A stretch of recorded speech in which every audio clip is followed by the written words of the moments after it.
Yo, what's the deal, good people? So, it's me, your boy, Eric Taylor, BigEAstrology.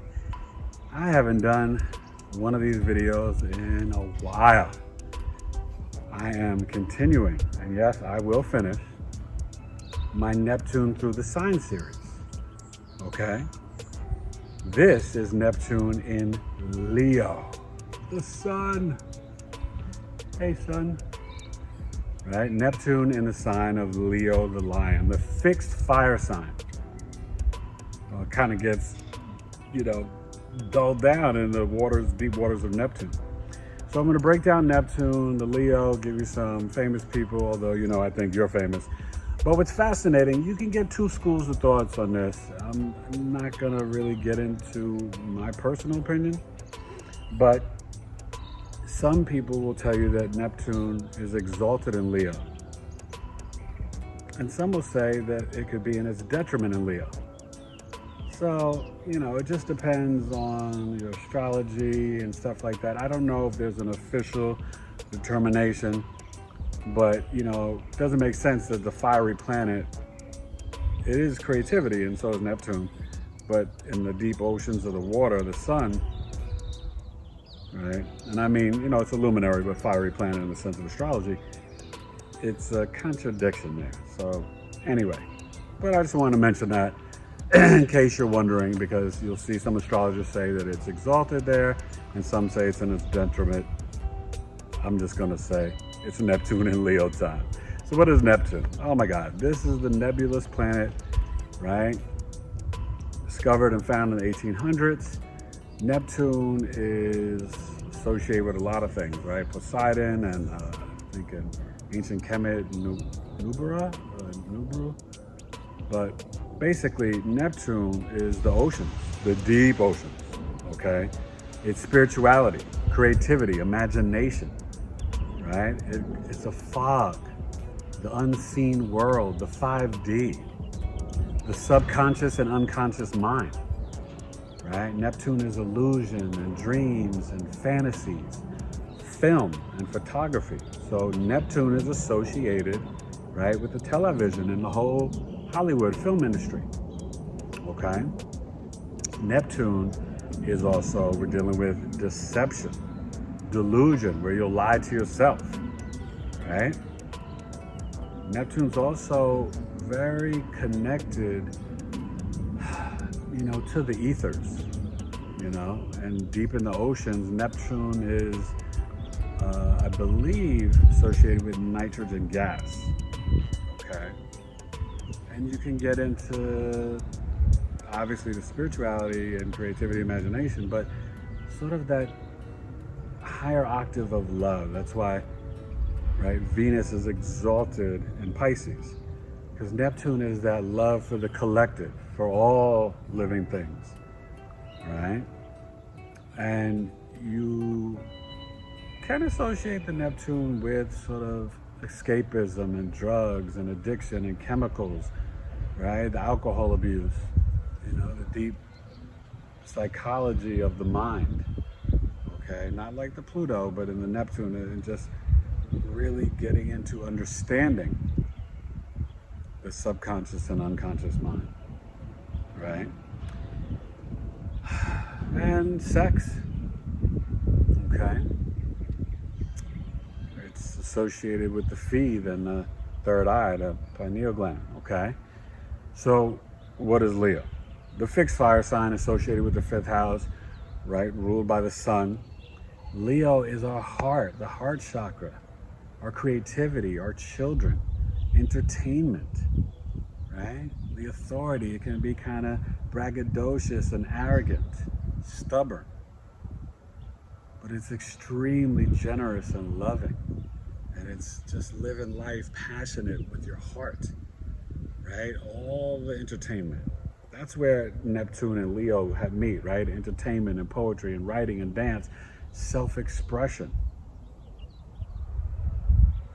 But the self-expression with Leo is coming more from the heart and that creative lens. And the Neptune, it's coming more from the spiritual realm and that creative lens. Okay? So the two do meet. So, that's Leo. When you're looking at some of the famous people, Neptune and Leo was basically from 1915, right, to 1929. And it, retrograded back because Neptune and Virgo started in a little bit of Neptune in 1928, but was officially, there for good in 29. So, yeah, so that's the 14-year cycle, right? And it takes about 165 years to go through the 12th house zodiac wheel. It does retrograde. So there's a lot with Neptune, okay? So when you're dealing with Neptune and Leo, you're talking about Marilyn Monroe, JFK, RFK, Malcolm X, Orson Welles, Billie Holiday, Ella Fitzgerald.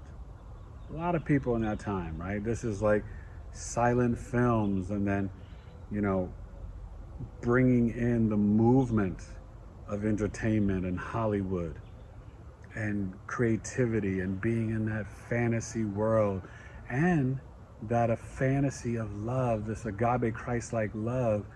And it's like almost like childhood love, like that first crush, that first like, I love you, I love you, I love you. You know what I mean? And this is where it can get kind of because Neptune brings in that, it's very nebulous, but brings in that fog and the confusion.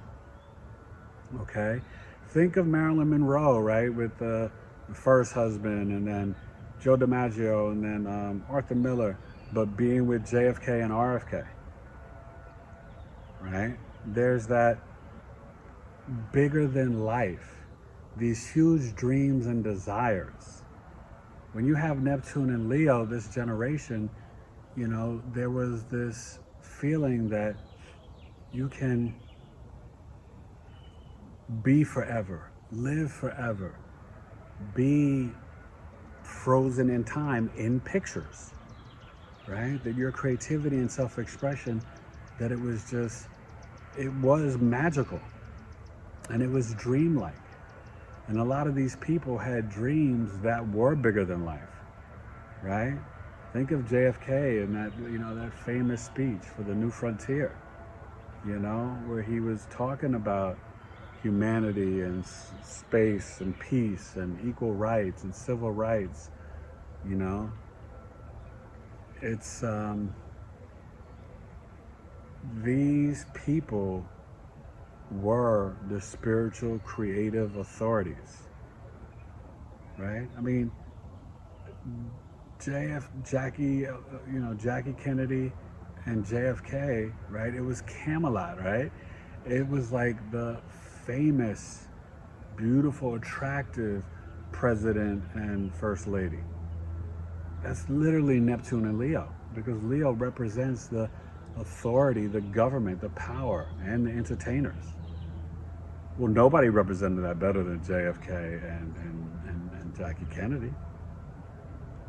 You know, I mean, think of just the pain and the anguish, the confusion, the drugs of Neptune, and correlate that with like Billie Holiday. You know, the abuse, the alcohol, the just how she was talking about her man. You know, like Billie Holiday was deep. You know, they do her birth chart one time, but you have to understand, like, you know, for Marilyn Monroe, she had Neptune and Leo on the ascendant. So she was really like that regal, creative, spiritual queen. That's why she became such the blonde bombshell, even though she wasn't a blonde. And I think her mother was half Mexican. You know, she has that image that you can't get out of your head. She died at age 36, but she's still bigger than life. That's Neptune and Leo, especially on the ascendant. And Neptune is the type of planet that,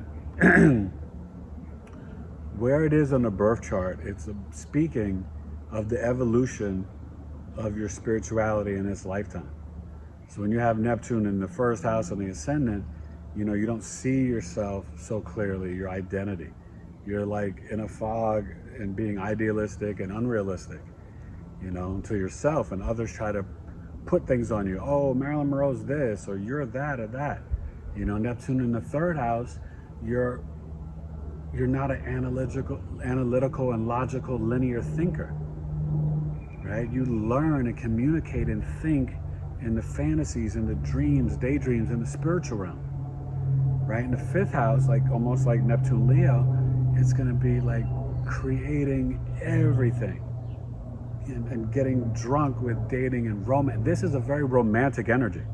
Neptune in Leo is all about romance, right? And jewelry and gold and regal and diamonds, and it's you can't contain it in a bottle. But that's why I have trouble thinking it's exalted there, because if you put the sun in the ocean, you may see it when it's like rising or setting, but the sun is like the sun when it's up, the top of the horizon, right? The top of the chart. It's not the sun when it's like hitting the set or the rise of the ocean, right? So this is very much a childlike, I don't want to say immature, but like a child's mind energy, right? Playing pretend, role play, wanting to play and make your own movie. Neptune and Leo gave birth to the big stars, to the icons, to people that were bigger than life. Rosebud. I missed my radio, television, and film in Maryland, and all my film courses. I watched so many movies. I'm a film historian buff. Okay? So, but just understand that the confusion comes with not seeing things clearly from your heart, because you're in the illusion and the obsession and fantasy of things that are unrealistic and idealistic. Neptune in Leo can be too dreamy. You can really be fixated on and obsessed with things that may not serve you, that may not be good for you. Even that escapism, you know, even the need to be famous, to be a celebrity, to be creative, to entertain. It can take you down the wrong path, you know. So that's something that, you know, this generation experienced and had to, you know, deal with. Can only imagine. It was a magical time that gave them the fuel, right? Because if you're born during this time, it's like you didn't grow up during this time, but it was the imprint that was put on you, right? JFK and RFK, you know, they're born, right? 1920s and 1919, all that stuff. Marilyn Monroe, Holiday, Fitzgerald. So, even Malcolm X. Malcolm X was magic on the camera. So many of his speeches, so many of his interviews, you know, being the creative authority with his words and how he spoke to represent his people. I think Dr. King had Neptune and Virgo. But, so, I mean, you understand, like, there's this, when you saw these people, I can imagine it being around in that time, when you saw these people, they were bigger than life. Like, they were celebrities, they were famous. This generation in itself, you know, it's like they were the sun at the beach. But understand that it's a challenging energy, because your ego can get caught up in deception. You can be misled. You can get caught up in alcohol and the drugs, right? Bootleggers, all this type of stuff. You're dealing with, you know, the mafia, different things during this time.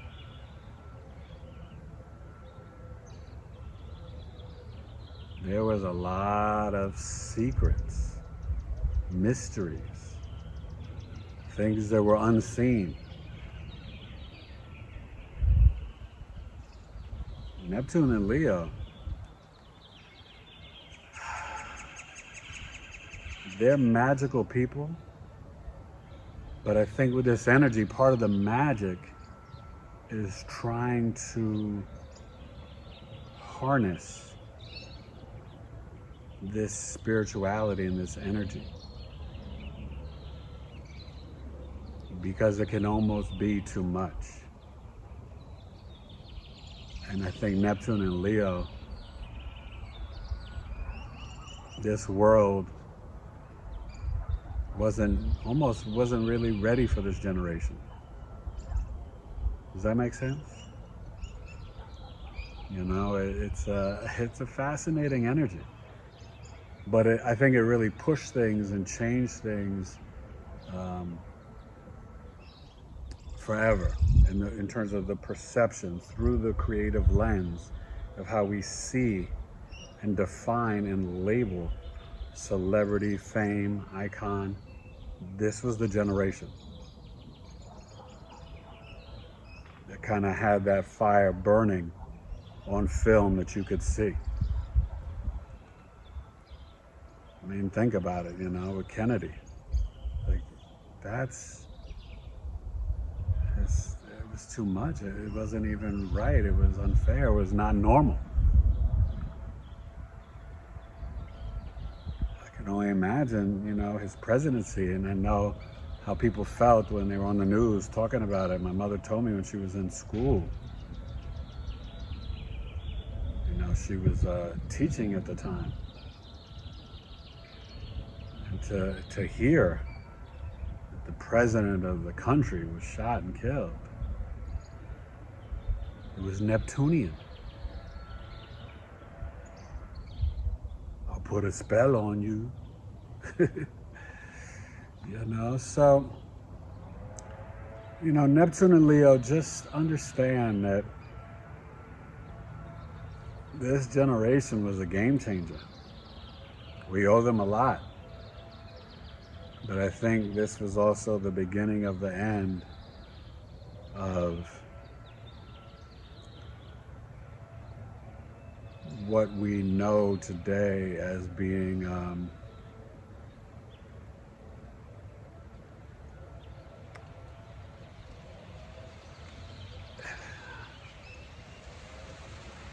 unrealistic reality, almost like reality TV. Like, this was the precipice and the beginning point, the birth of the entertainer and the government, the authorities, everything being seen through the television and through film.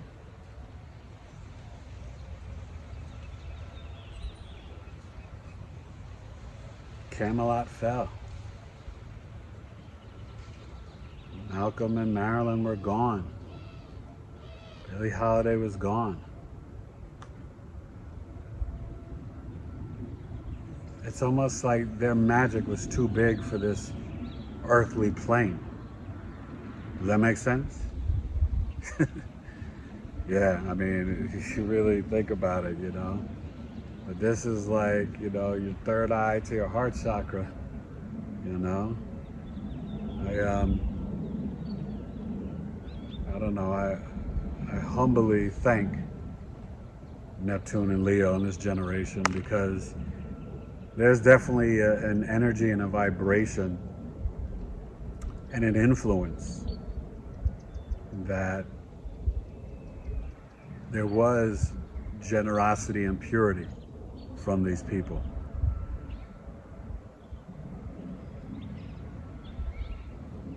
And maybe we may not ever get that back. Maybe we've lost it in a way. So, Neptune and Leo, thank you. I think we've all learned a lot from this generation.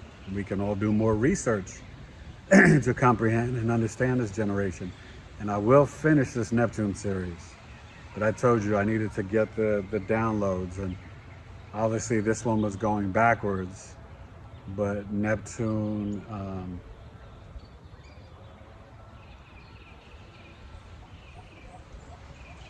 Taurus, Gemini, and Cancer, I'm going to go forward into the future.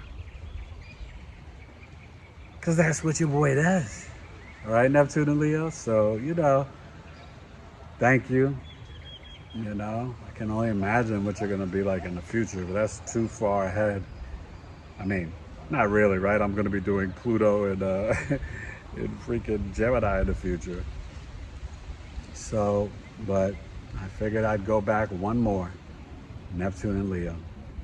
And then I'll finish up with Taurus, Gemini, and Cancer. But thank you. Thank you, thank you, thank you, Neptune and Leo. Whether you're in fall or exalted, either way, you are appreciated. We know Neptune's at home in Pisces. And comment down below. Don't just rely on what Google says, how Neptune is exalted in Leo. Really think about it. Does that really make sense? Or would it be exalted in Aquarius, the water bearer? Food for thought, people. Food for thought. So hit your boy up, tailoredtoyoucoaching@gmail.com. I've got a bunch of services and readings. And I do a lot of work with the subconscious and unconscious mind, right? BigEAstrology, the blind intuitive guide using the third eye to help you unlock this ancient wisdom, and you can discover the map of your life, because that's what astrology is. And it is here to help all of you, and so am I. So reach out to me, and I hope you enjoy this and understand this was some energy. Those were some people. Maybe some of your grandparents or great-grandparents were born in this time, but there was definitely a magic to them, a creativity, a spiritual power,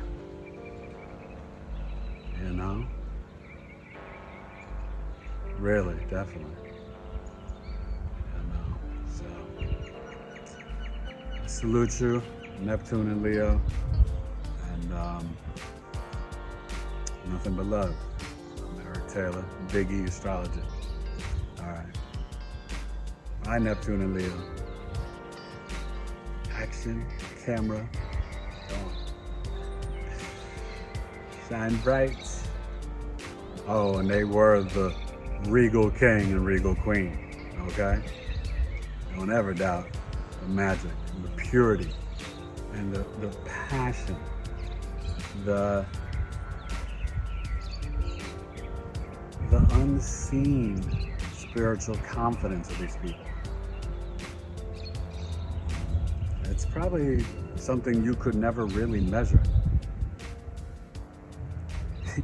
These are really the originators of swag. They was just swagged out, just tripping.